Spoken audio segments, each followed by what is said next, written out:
그 다음에 또 이제 중요한 것이 바로 자기 지각이라고 볼 수가 있는 것이죠. 여태까지 자녀를 양육하는 데 있어서 나 자신에 대해서 이렇게 되돌아볼 수 있는 시간들을 갖지 않았다라는 겁니다. 예를 들면 아이의 어떤 문제 행동이 이제 발생을 하게 되면 대부분의 보편적인 부모는 저 아이의 문제는 왜 저 아이는 저렇게 할 수밖에 없을까라는 어떤 문제의 그 포커스를 바로 자녀에게 두는 경우들이 대부분이었다라고 볼 수가 있는 것이죠. 그런데 그러한 양육의 형태는 물론 그 아이의 어떤 문제에서도 시작이 될 수 있지만 그 문제에 관련된 양육의 형태는 부모가 어떤 과거에 어떤 경험을 했거나 그리고 어떤 그 가치를 갖고 있느냐 그리고 어떤 신념을 갖고 있느냐 이런 것들은 부모의 어떤 자기 자신을 어떻게 되돌아보느냐에 따라서 달라진다라는 것들을 볼 수가 있었습니다. 그래서 부모가 아이의 어떤 잘못된 행동에 대한 부분에 포커스를 맞추기보다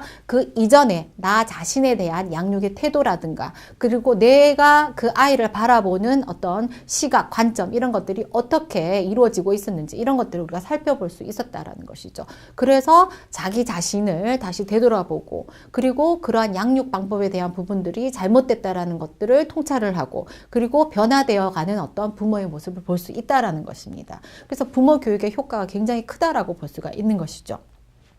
그 다음에 또 문제 해결력의 증가라고 볼 수가 있습니다. 사실은 부모 교육이나 상담 같은 경우에는 부모가 어떤 문제를 가지고 와서 그 문제에 관련된 부분들을 해결을 하면 그걸로 끝나는 것이 아니라 이것이 이후에 어떤 전문가가 없이도 자기 스스로 어떤 그러한 문제가 발생했을 때 그와 유사한 문제가 발생했을 때 그 문제를 어떻게 효율적으로 그 다음에 현명하게 이렇게 해결해 나갈 수 있는 어떤 능력적인 부분을 강화시켜 주는 것도 이 그 부모 교육의 효과라고 볼 수가 있습니다. 사실은 지금 부모 교육을 함으로 인해서 그 아이가 갖고 있는 문제를 당장 해결을 할 수는 있지만 이 교육이라든가 상담이라든가 그 다음에 부모 지원이라든가 부모 지지라든가 이러한 어떤 활동의 대부분은 결국에는 그 문제가 해결되고 난 다음에 이후에 어떤 부모가 나중에 다른 어떤 유사한 문제라든가 또 다른 문제가 발생했을 때 그 문제를 얼마나 잘 해결할 수 있느냐